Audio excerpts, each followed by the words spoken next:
ছোট্ট ছোট্ট বিন্দু থেকে যেমন সিন্ধুর সূচনা হয়, ঠিক তেমনই অল্প অল্প শর্ট থেকেই এই ঘি বানানো হয়। এই কাজটা আমার কাছে একসময় খুব কঠিন বলেই মনে হতো, কিন্তু এখন একদমই পানির মতো সহজ মনে হয়। তাই তো 1 মাস অন্তর অন্তরই আমি বাসায় ঘি বানিয়ে থাকি আমার বাচ্চাদের জন্য। আমি প্রতিদিনের দুধ থেকে আমি অল্প অল্প করে সর যেটুকু হয় সেটুকু করে করে তুলে ডিপে জমিয়ে রাখি। তারপর যখন অনেকগুলো সর একসঙ্গে হয়, তারপর সেগুলোকে একসঙ্গে নিয়ে আমি পাটায় পিষে রাখি। পেষা সরগুলোকে খুব সুন্দরভাবে হাত দিয়ে কিছুটা সময় ফেটিয়ে নিই।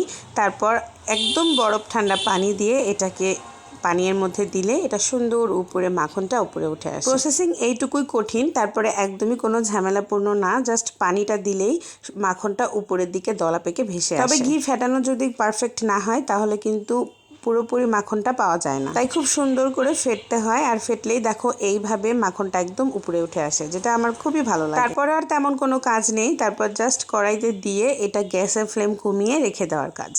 অল্প একটু পরপর আস্তে আস্তে নেড়ে চেড়ে দিলেই খুব সুন্দর একটা কালার আসে। তারপর এই সর ভাজাটা নিচে পড়ে থাকে এবং উপরে ঘি, এখান থেকে ছেঁকে নিলেই রেডি হোম। রেসিপিটা ভালো লাগলে পেজটাকে ফলো দিয়ে আমার পাশেই থেকো। টাটা।